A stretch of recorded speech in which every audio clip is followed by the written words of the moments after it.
இல்லையா? அப்போ தேவனால எல்லாம் கூடும் அப்படின்னா, நாம் தேவனால் தெரிந்து கொள்ளப்பட்ட குடும்பம் அல்லது தெரிந்து கொள்ளப்பட்ட நபர் அல்லது தெரிந்து கொள்ளப்பட்ட பிள்ளை. அப்ப என்னுடைய வாழ்க்கையில கூடாத பல காரியங்கள் இருக்கிறதே, அது ஏன்? இப்படி ஒரு கேள்வி உங்களுக்கு என்னைக்காவது வந்திருக்கா? இப்படிலாம் வரணும். வந்தாதான் நீங்க இயேசுவை இன்னும் அதிகமாக அறிந்து கொண்டிருக்கிறீங்க, அவர் கூட என்ன கிட்டி சேர்ந்திருக்கிறீங்க அப்படின்னு அர்த்தம். ஆண்டவரே, உம்மை நாங்கள் அறிந்திருக்கிற ஜனங்கள், உம்முடைய ஆசீர்வாதத்தினுடைய சுதந்திரவாளிகள், உம்முடைய பிள்ளைகள், உம்முடைய ஐஸ்வர்யத்துக்கெல்லாம் வாரிசு நாங்க தானே. அப்படி இருக்கும் பொழுது எங்களுடைய வாழ்க்கையில கூடாது, முடியாது, நடக்காது, இப்படிப்பட்ட காரியங்கள் இருப்பதற்கு காரணம் என்ன அப்படின்னு நீங்க சற்று உங்களை நிதானித்து ஆராய்ந்து உங்களை தேவனோடு ஒப்பிட்டு தேவனிடத்தில் நீங்கள் மன்றாடுகிற ஒரு பாத்திரமா இருந்தால் இந்த கேள்வி உங்களுடைய வாழ்க்கையில வந்திருக்கும். அல்லேலூயா. அப்படி வரல அப்படின்னா உங்களுடைய மன்றாட்டுதலையோ அல்லது நீங்கள் தேவனிடத்தில் செலுத்துகிற விண்ணப்பத்திலேயோ அல்லது நீங்கள் தேவனுக்கு செலுத்துகிற நீங்கள் தேவனிடத்தில் ஜெபிக்கிற ஜெபத்திலேயோ ஏதோ ஒரு இடத்துல உங்களுக்கும் தேவனுக்கும் இடையில ஏதோ ஒரு இடைவெளி இருக்குன்னு தான் நான் சொல்லுவேன். அல்லேலூயா. இந்த கேள்வி உங்களுக்கு வரல அப்படின்னா உங்களுக்கும் தேவனுக்கும் ஏதோ ஒரு இடைவெளி இருக்குன்னு தான் நான் சொல்லுவேன். அப்போ இப்படி ஒரு கேள்வி வந்திருக்குது அப்படின்னா நிச்சயமா ஆண்டவர் இன்னைக்கு அதுக்கு ஒரு பதிலை கொடுத்து அனுப்ப போறாரு. எத்தனை பேர் விசுவாசிக்கிறீங்க ஆண்டவர் எனக்கு இன்னைக்கு பதில் கொடுத்து அனுப்ப போறாங்க? இன்னைக்கு என்னுடைய வாழ்க்கையில எதெல்லாம் கூடாதுன்னு இருந்ததை கர்த்தரை அதை கூட பண்ணி, அதை நடக்க பண்ணி, அதை வாய்க்க பண்ணி அனுப்ப போறாங்க. அல்லேலூயா, அல்லேலூயா. விசுவாசிக்கிறவர்களுக்கு எல்லாமே கூடும். அல்லேலூயா. நீங்கள் விசுவாசத்தினாலே எவைகளை கேட்பீர்களோ அவைகளை பெற்றுக்கொள்வீர்கள். அல்லேலூயா. நீங்கள் விசுவாசத்தினால் எல்லாவற்றையும் பெற்றுக்கொள்ள அதிகாரம் உண்டு. அதனாலதான் அங்கே பார்த்து சொன்னார், உன் விசுவாசம் உன்னை ரட்சித்ததுமா, நீ போ அப்படின்னு சொல்லி அனுப்பி வைத்தார். சரி, அப்போ ஆண்டவர் எப்படிப்பட்டவர் அப்படின்னா, எப்படிப்பட்டவர்னா பரலோகத்தையும் பூமியையும் பூலோகத்தையும் அவர் தான் சிருஷ்டித்தார் இல்லையா? அவர் தான் உண்டாக்கினார். அப்போ அவரால் கூடாத காரியம் ஒண்ணுமே கிடையாது, அவரால் முடியாத காரியம் ஒண்ணுமே கிடையாது. அப்ப நம்மை மண்ணான இந்த சரீரத்தை உருவாக்கி, கரத்தினாலே உருவாக்கி, அதுக்குள்ள ஜீவ சுவாசத்தை ஊதி நம்மை ஜீவாதிபதி, அதாவது ஜீவனுக்கு சொந்தக்காரன். அந்த மண் ஒரு ஜீவனுக்கு சொந்தமா இருக்குது அப்படின்னா எவ்வளோ பெரிய ஆச்சரியம். சாதாரண ஒரு மண்ணை எடுத்து அதுக்குள்ள ஜீவனை கொடுத்து நம்மளாம் ஜீவாதிபதியா மாற்றினாரே, அவர் எவ்வளோ பெரிய வல்லமை உள்ளவர். அவரால் கூடாத காரியம்னு ஒன்றுமே இல்லை. அல்லேலூயா, அல்லேலூயா. அதாவது மரத்தினால ஒரே ஒரு மரம், நன்மை தீமை அறியத்தக்க கனி, ஒரே ஒரு மரத்தினால உண்டான சாபத்தை ஆண்டவர் சிலுவை மரத்தை சுமந்து கொண்டு போய் கல்வாரி சிலுவையில் நம்முடைய பாவங்களை, நம்முடைய சாபங்களை அவர் உடைத்தார், அவர் நீக்கினார், அவர் அப்புறப்படுத்தினார், எல்லாவற்றையும் அழித்தார். அல்லேலூயா. அப்ப இன்னைக்கு நமக்கு பாவமோ சாபமோ இல்லை. யாரெல்லாம் இயேசுவின் ரத்தத்தினாலே கழுவப்பட்டு வந்திருக்கிற நமக்கு பாவம் இல்லை, சாபம் இல்லை. எந்த பாவங்களோ சாபங்களோ மந்திரங்களோ தந்திரங்களோ எதுவுமே நம்மளுடைய வாழ்க்கையில கிரியை செய்ய முடியாது. அல்லேலூயா. இருக்கீங்களா?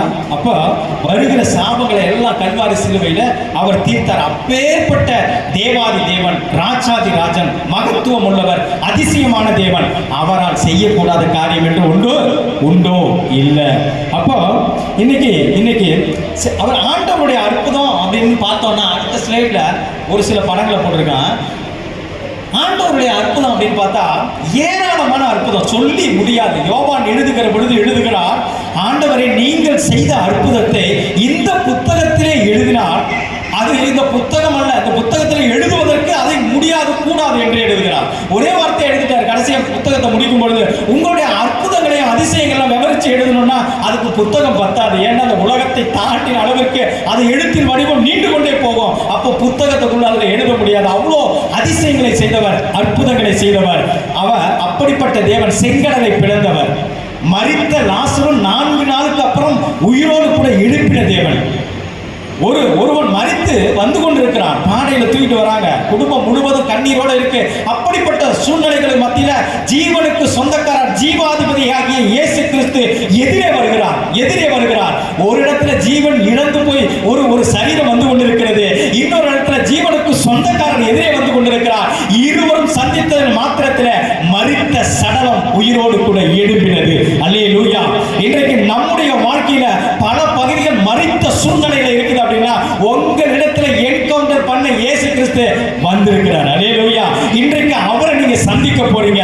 எந்த பகுதியிலெல்லாம் மரித்திருக்கிறதோ, எந்த பகுதியிலெல்லாம் முடியாது, கூடாது, நடக்காது, இதெல்லாம் ஒன்று சாத்தியமில்லை என்று சொல்லுகிறீர்களோ, இயேசு இன்று என்னால எல்லாம் கூடும் என்று சொல்லி அந்த நல்வார்த்தையினாலே உங்களை ஆசீர்வதித்து அனுப்ப போகிறார். அல்லேலூயா, அல்லேலூயா. என்னாலும் கூடாத காரியம் என்று ஒன்று உண்டோ? உங்கள் ஒவ்வொருவருக்கும் பிரத்யேகமாய் உங்கள் தனிப்பட்ட வாழ்க்கையில, உங்களுடைய ஒவ்வொருவருடைய தனிப்பட்ட வாழ்க்கையில ஆண்டவர் கேட்கிறார், என்னால கூடாத காரியம் ஒன்று உண்டோ? நீ என்னிடத்திலே வா. அந்த மரித்த சடலத்துக்குள்ளே ஜீவன் வர கர்த்தர் அந்த இடத்திலே வந்து அந்த மரித்த சடலத்துக்குள்ளே ஜீவனை அனுப்ப போதுமானவராய் இருந்தார். இன்றைக்கு நம்முடைய வாழ்க்கையில எதெல்லாம் மரித்து போயிருக்கிறதோ அதையெல்லாம் ஆண்டவர் ஜீவனை கொடுத்து நிரப்பி ஆசீர்வதித்து நடத்த போகிறார். அல்லேலூயா. அப்போ அப்படிப்பட்ட அதிசயம் நிறைந்தவர். அப்போ இங்க பாருங்க, ஒருத்தன் 38 வருஷமா தன்னுடைய வாழ்க்கையை இழந்து போய் உட்கார்ந்துருக்கிறான். அவன் மத்தியில ஆண்டவர் வந்து 38 வருஷமா ஒரே இடத்துல உன் வாழ்க்கை முடிஞ்சு போயிடுன்னு நினைச்சியாப்பா, இங்க வா அப்படின்னு சொல்லி அவனை அழைச்சு கொண்டிருப்பாய். மீண்டும் ஒரு மறுவாழ்வை கொடுத்தவர் இயேசு கிறிஸ்து. அல்லேலூயா, அல்லேலூயா. அப்ப ஆண்டவர் பலன் கொடுக்கிறவர், இல்லாதவைகளை இருக்கிறவைகளை போல அழைக்கிறவர். அப்போ அடுத்தது பாத்தீங்கன்னா, ஒருத்தர் கடல் மேல நடக்க முடியுமா? யாராவது இன்னைக்கு வரைக்கும் ஒருத்தர் நடந்தது கிடையாது. ஆனா என்னுடைய ஆண்டவர், உங்களுடைய ஆண்டவர், ஆண்டவராகிய இயேசு கிறிஸ்து இயற்கைக்கு அப்பாற்பட்ட அதிசயங்களை செய்து கடல் மேல் நடந்து காட்டினார். விசுவாசத்தை துவங்கினார். என்னால் கூடாத காரியம் ஒன்றும் இல்லை, இயற்கையை நான் தான் உண்டாக்கி இருக்கிறேன், அதையும் என்னால் கட்டுப்படுத்த முடியும் என்று அற்புதங்களை செய்து காண்பித்தவர் ஆண்டவராகிய இயேசு கிறிஸ்து. அல்லேலூயா, அல்லேலூயா. இத்தனை அற்புதங்களை செய்த, இத்தனை அதிசயங்களை செய்த நம்முடைய தேவாதி தேவன், கர்த்தாதி கர்த்தர், அவரை நம்ம சொந்த இரட்சகராய், சொந்த தகப்பனாய், சொந்த பரம பிதாவாய் கொண்டிருக்கிறோம் இல்லையா? அவருடைய பிள்ளைகளாகிய நமக்கு இன்றைக்கு கிறிஸ்தவர்களுடைய வாழ்க்கையில தான் பார்த்தீங்கன்னா, அதாவது கிறிஸ்தவர்களுடைய வாழ்க்கையில தான் பார்த்தீங்கன்னா நிறைய கேள்விகள் வர ஆரம்பிக்கும். என்னன்னா நிறைய பேரை போய் கேட்டு பாருங்களா, உங்களுடைய வியாதி நீங்கிடுச்சா அப்படின்னா, எத்தனையோ மருத்துவரை சந்திச்சிட்டோம் சார், எத்தனையோ மருத்துவர்களை நாங்கள் பார்த்துட்டோம், ஆனால் வியாதி மட்டும் நீங்கவே மாட்டேங்குது, அது நீங்கவே இல்லைன்னு ஒரு பதிலை சொல்லுவாங்க. அடுத்து இன்னும் சில காரியங்களை நீங்கள் பார்த்தீங்கன்னா, எத்தனையோ மணமகள் அல்லது மணமகள் வராங்க, ஆனால் அந்த திருமண காரியம் மாத்திரம் கைக்கூடி வரல, ஏன்னு தெரியல, அப்போ இல்லைன்னு ஒரு பதில் சொல்லுவாங்க. இன்னும் சொல்ல போனால், நாங்கள் எத்தனையோ மருத்துவர்கிட்ட போய் நாங்கள் ஆலோசனை கேட்டோம், ஆனாலும் கூட இன்னைக்கு வரைக்கும் குழந்தை பிறக்கிறதுக்கான ஒரு வாய்ப்பே இல்லைங்கிற ஒரு பதில சொல்லுவாங்க. திருமணமாகி பல வருடங்கள் ஆயிடுச்சு, ஆனா எங்களுடைய வாழ்க்கையில ஒரு பிள்ளைங்கிற சுதந்திரத்துக்கு நாங்க காத்து கொண்டிருக்கிறோம், இல்லைங்கிற ஒரு பதில சொல்லுவாங்க. ஆனா இன்னும் பல பேருடைய வாழ்க்கையில போய் பார்த்தோம் அப்படின்னா, அந்த கடன் பிரச்சனை இருந்து எங்களுக்கு ஒரு விடுதலை கிடைக்கவே இல்லை சார் அப்படின்னு சொல்லுவாங்க. ஆனா இவர்கள் எல்லாமே, நான் சொல்றது கிறிஸ்துவை அறியாதவர்களை நான் சொல்லல, கிறிஸ்துவை அறிந்து அவருடைய உடன்படிக்கைக்கு சுதந்திரவாளியாகிய, அவருடைய ஐஸ்வர்யத்திற்கு பங்குள்ளவர்களாகிய, அவருடைய ப்ராப்பர்ட்டி அத்தனைக்கும் உரிமை கோரக்கூடிய அவருடைய பிள்ளையாகிய இவர்கள் சொல்லக்கூடிய வார்த்தை தான் இது. இல்லை என்கிற வார்த்தையை தவிர அவர்களிடத்தில் வேற ஒன்றுமே இல்லை. அல்லேலூயா.